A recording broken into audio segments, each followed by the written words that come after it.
Bonjour à vous tous les pèlerins de la conscience. Je suis encore désolé de ne pas avoir pu publier les vidéos. Mon téléphone est encore tombé en panne. Donc j'ai dû encore le ramener pour le faire réparer. Ça a pris un peu de temps. Heureusement, me voilà tout prêt pour vous pour cette pleine lune du 24 juin 2021. Alors, on a une pleine lune en Capricorne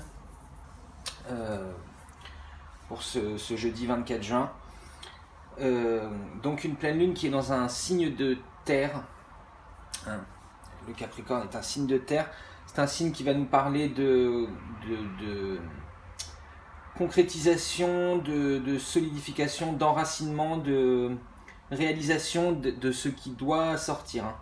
C'est un signe qui nous pousse à l'action immédiate, qui nous encourage à aller de l'avant, à tenter des nouvelles choses,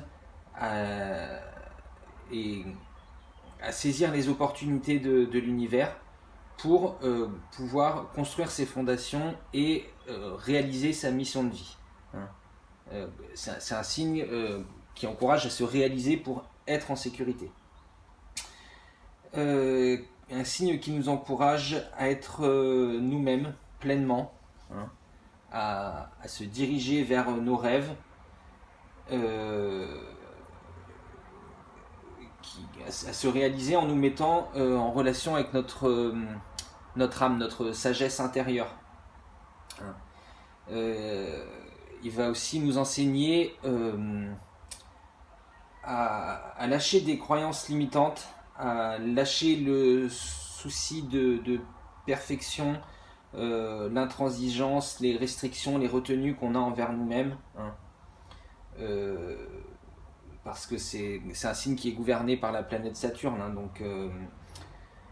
Donc c'est ça aussi, se libérer pour c'est le message de Saturne.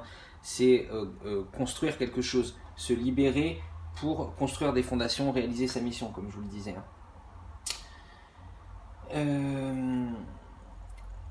Oui, donc le Capricorne nous enseigne donc à être moins intransigeant, à lâcher avec le souci de perfection, parce que ça engendre trop de stress, trop de manque de confiance en soi.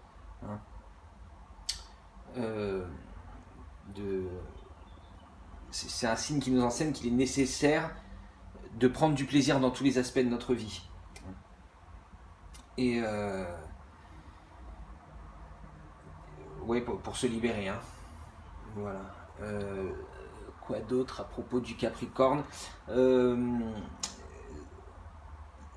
nous dit aussi que c'est un signe qui aime l'acquisition, le pouvoir, la réussite, mais qui doit faire attention à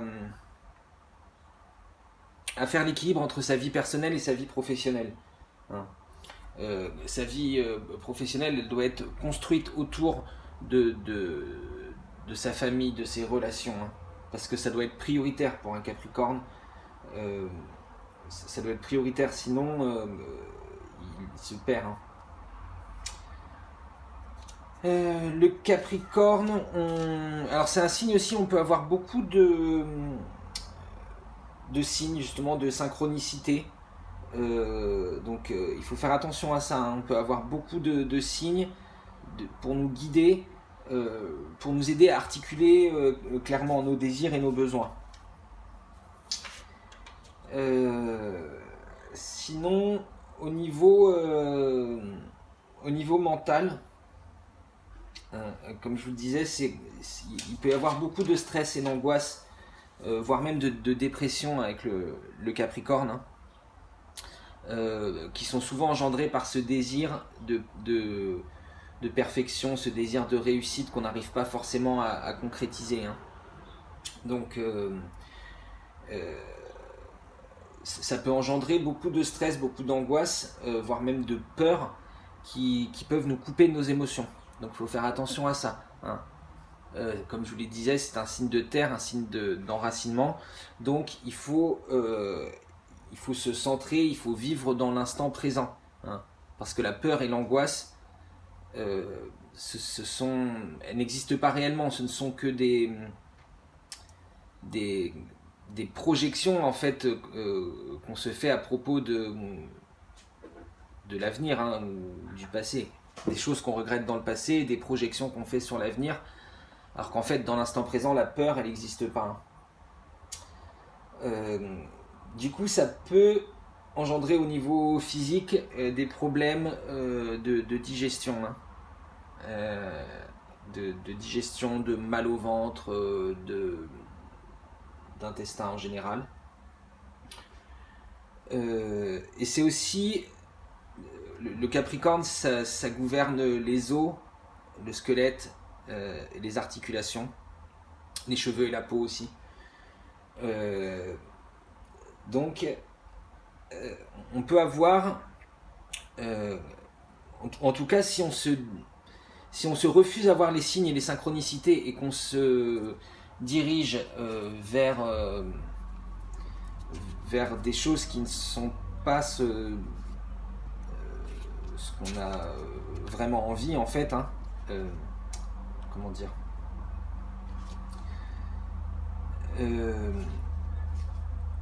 ouais, c'est ce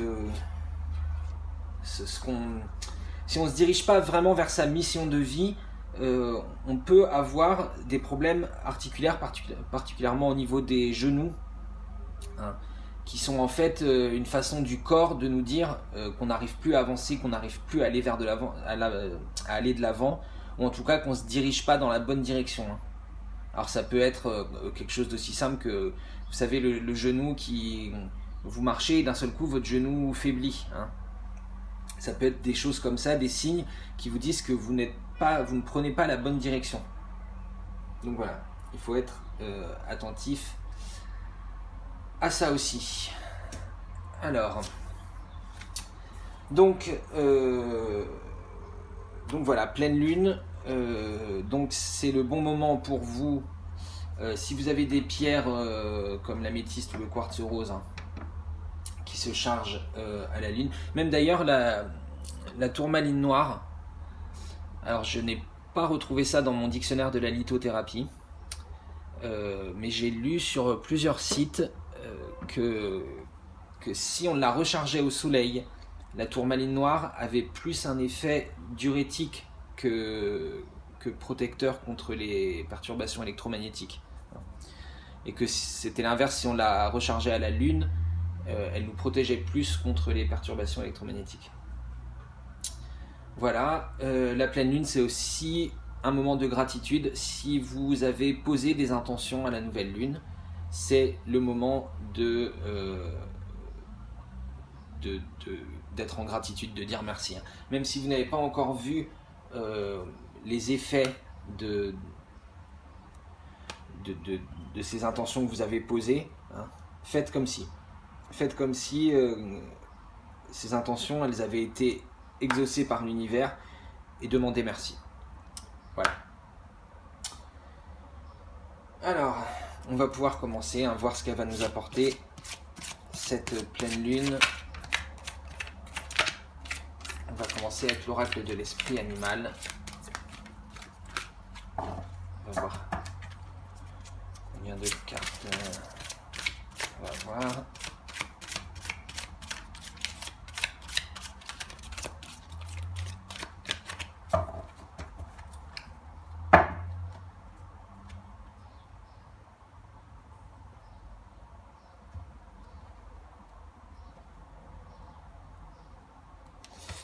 Alors déjà dans la coupe on a l'esprit de la tortue. La lenteur et la régularité gagnent la course. Donc ça va bien avec l'idée de Saturne. Hein. Saturne nous apprend la patience, la rigueur, la méthode, hein, à être organisé dans ce qu'on veut faire. Hein. Allez, on va commencer par prendre 3 cartes.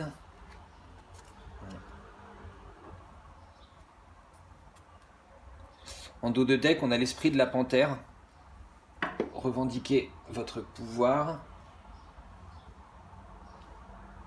Alors, là on en est maintenant, l'esprit du tatou. Fixé de saines limites.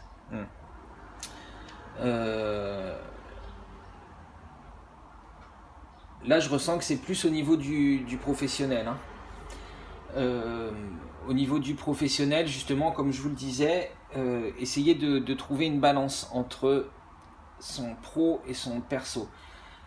Et là, on vous dit de fixer des limites, enfin que vous avez du mal à fixer des limites et que votre professionnel commence à avoir un impact négatif sur votre vie personnelle. Donc, sachez dire non. Vous n'êtes pas obligé d'accepter tout ce que votre patron ou vos clients vous demandent. Enfin, pas en tout cas au détriment de votre bien-être. L'esprit de l'aigle. L'esprit veille sur vous. On vous demande de retrouver la confiance. Vous êtes guidé. Vous devez croire. Retrouver la confiance dans le fait que vous êtes guidé, que vous avez des messages et des synchronicités qui arrivent vers vous et qui sont là pour vous passer un message et vous aider dans votre vie de tous les jours. Et le dernier, l'esprit du corbeau, créé avec l'esprit. Vous voyez, une fois que vous avez retrouvé cette connexion, parce que c'est ce que je vous disais, le Capricorne, c'est aussi il nous met en relation avec notre âme, notre sagesse intérieure, avec l'esprit en fait, notre esprit, pour nous aider à nous réaliser pleinement. Donc là, c'est ce qu'on vous dit. Vous allez être en relation avec votre esprit et ça va vous permettre de trouver vraiment ce que vous voulez, de pouvoir revendiquer votre pouvoir pour créer vraiment la chose dont vous avez envie. Ouais. On va préciser un peu ce message avec notre tarot de Marseille. Alors, hop, on en a déjà une qui saute directement. La papesse. Eh oui, la connexion avec l'esprit, la sagesse intérieure. Vous voyez, la papesse, elle est entourée de son voile qui la protège du monde extérieur. Pour pouvoir se plonger en elle-même. Pouvoir relire le livre de son âme pour découvrir qui elle est vraiment, vers quoi elle veut aller avant de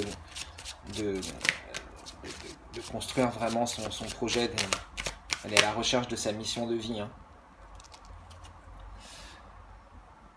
On a le 9 de denier. Donc là, on vous parle de patience. Le Capricorne, c'est aussi construire des projets à long terme. C'est aussi une énergie de fin de cycle, le Capricorne. Donc là, c'est ce qu'on nous dit aussi. Il y a une fin de cycle, mais il y a une chose nouvelle qui arrive après. Et vous avez du coup déjà emmagasiné toute la sagesse de ce cycle. Donc là, vous êtes... vous avez appris à être patient, à attendre que les choses elles viennent à vous. Pas vouloir...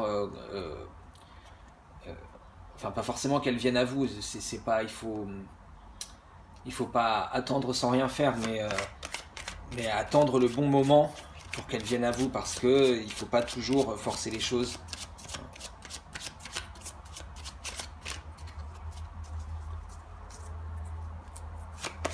Donc voilà. Fin de cycle, mais vous avez appris à attendre. Un renouveau également au niveau de vos sentiments. Peut-être justement parce que vous fixez ces limites, vous avez l'occasion de renouer avec votre famille, de pouvoir prendre plus de temps.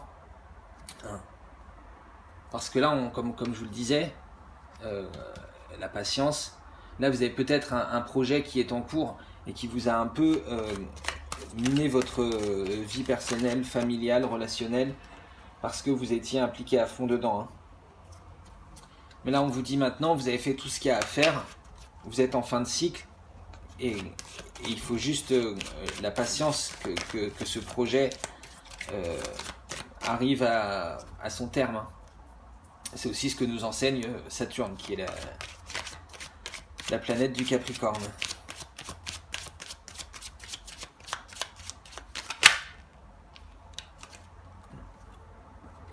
La roue de fortune inversée.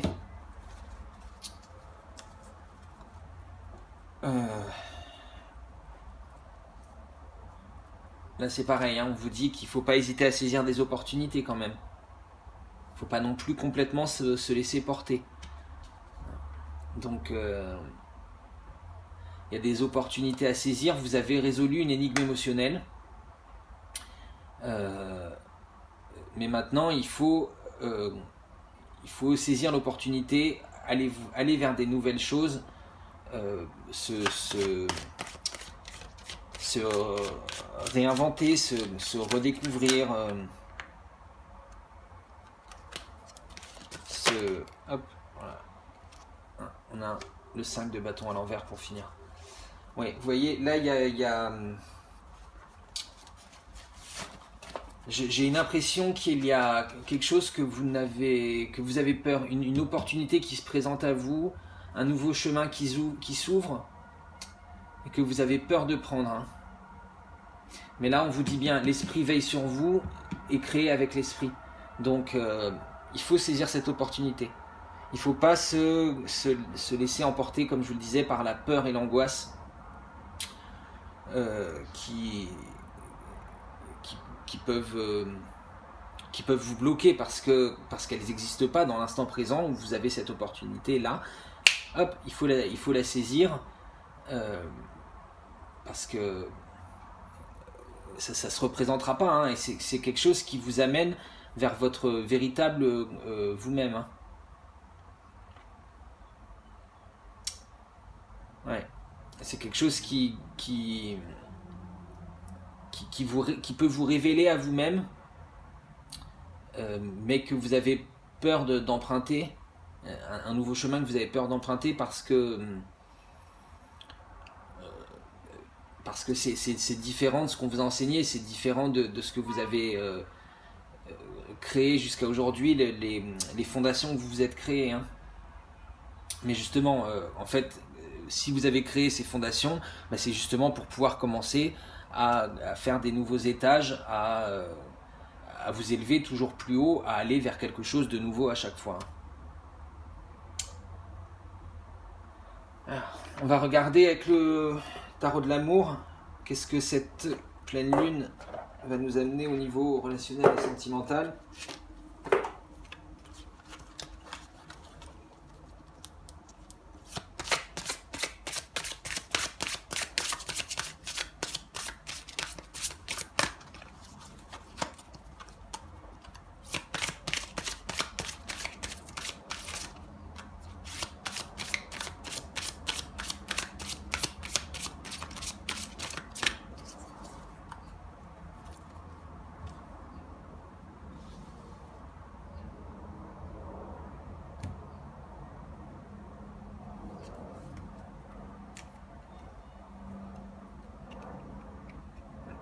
Déjà, on a le roi des cœurs, guérisseur, dans la coupe. Ah, on a les amoureux, union, en dos de deck. Hein. Comme je vous le disais, c'est un moment pour se ressourcer dans sa vie perso. Hein. Peut-être mettre des limites au niveau professionnel. Et pouvoir retourner vers plus d'union avec votre autre. Parce que là, vous avez peut-être été un peu débordé au niveau professionnel. 8 des cœurs, codépendance. 8, la force. Et le 6 des anges, transition.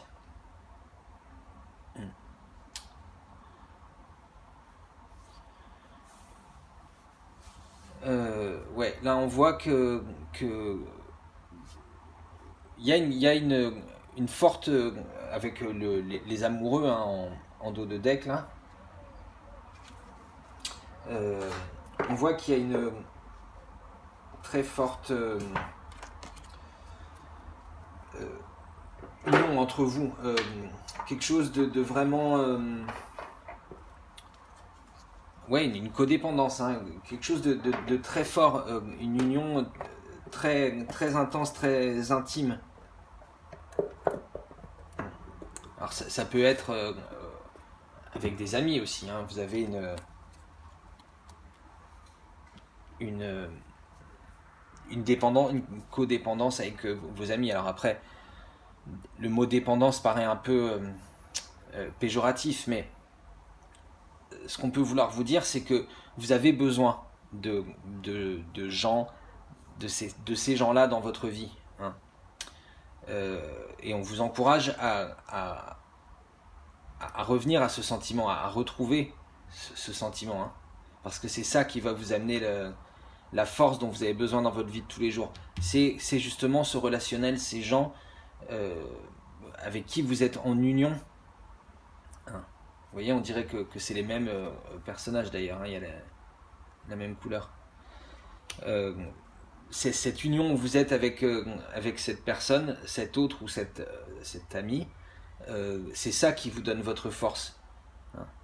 Donc si vous délaissez ça au profit de votre professionnel, ça va être difficile pour vous. Hein. Tandis que là, on nous dit au contraire que ça peut vous amener vers une transition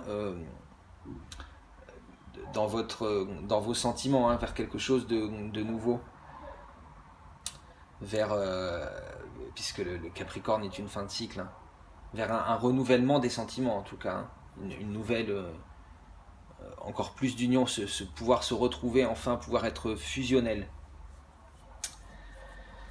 Voilà, j'en ai fini pour cette guidance de la pleine lune. J'espère que ça vous aura parlé. N'hésitez pas à commenter, à liker, à partager la vidéo avec des gens si vous pensez que ça peut les aider.